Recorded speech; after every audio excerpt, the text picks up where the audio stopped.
এখন চিন্তা করি যে পরিস্থিতির সাথে সাথে অনেক কিছু বনে যায় এবং কি অনেক কিছু মিলে যায়। কারণ অ্যাক্সিডেন্ট হয়ে একদম ঘরে বসে পড়েছিলাম, সারাদিন ঘরে শুয়ে থাকতাম, ভালো লাগতো না। এখন ভিডিওটা ধরে সত্যিই আমার কাছে ভালো লাগে, এখানে সেখানে যাই, ভিডিও করি, মনটা সত্যি আনন্দ থাকে। একটা সময় ভাবতাম যে আমার সময়টা কিভাবে কাটবে, কিভাবে আমি সময়টা কাটাবো।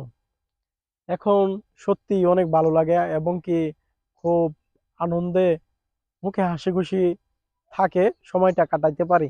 ভিডিও ধরছি, কিছু ছোট ছোট ভাই বেড়াত আছে আমার, ওরা আমাকে হেল্প করে, ওরা ক্যামেরা ধরে ভিডিও করে দেয়। আমার তিনজন ছোট ছোট ভাই আছে, পাড়া প্রতিবেশী এবং কি আমার নিজের একটি ছোট ভাই আছে।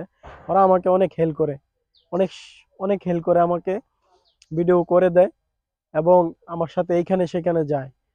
সত্যি আমি একটা সময় ভাবতাম যে আমার সময়টা কিভাবে কাটবে। এখন অনেক আনন্দের সাথে সময়টা কাটে, ভিডিও করি, সময়টুকু একদম হাসি খুশি ভাবেই কেটে যায়।